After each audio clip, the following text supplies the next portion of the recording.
Terza corsa dal Savio di Cesena, una prova per cavalli di 3 anni, vincitori da 2.500 a 12.000 euro in carriera. Sono in 7 al via, netto favorito Einstein Grad, giocato sin dalla mattina.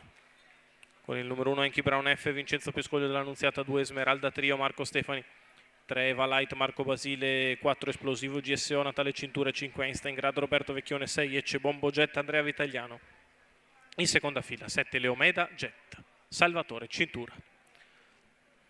Si parte con il tentativo di Ecce Bombo Jet di andare al comando dall'esterno, molto veloce però di dentro Enki Brown F, che nega l'operazione al rivale almeno fino all'imbocco della prima curva. Insiste Ecce Bombo all'attacco di Enki Brown e passa a condurre, sbaglia Enki Brown F e così rimane al comando Ecce Bombo Jet nei confronti di Esmeralda Trio in seconda posizione. Di fuori avanza Einstein Grad, che va a portarsi su Ecce Bombo Jet.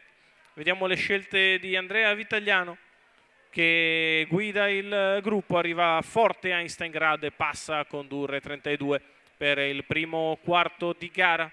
Einstein Grad ha preso la testa, rimane secondo Ecce Bombo Jet, che precede Esmeralda Trio, quindi Eleomeda Jet, poi Eva Light alla retroguardia, Esplosivo GSO.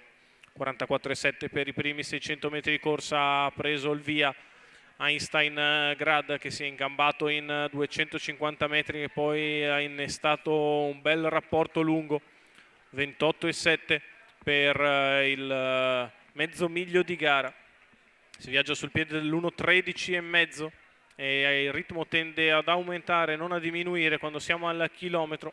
Se ne va in 1,13,8 con una piegata tutta in mano, e nonostante ciò Einstein Grad ha preso 20 metri di vantaggio ad Ecce Bombo Jet, sul quale prova a spostare Esmeralda Trio.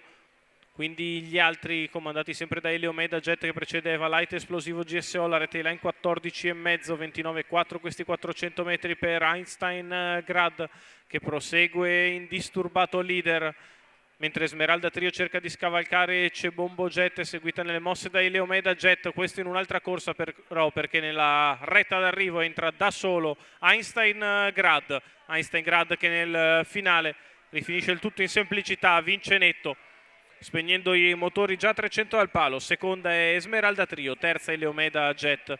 33 la chiusa in surplus, 1,14,3 il ragguaglio cronometrico. Einstein Grad, Roberto Vecchione, Holger Ehlert per i colori della scuderia Roberto. Successo in bello stile ancora una volta per il figlio di Oro Puro Bar e Lucrezia Grad, che quando è giusto di camminata ha già mostrato a più riprese di avere davvero ottimi mezzi.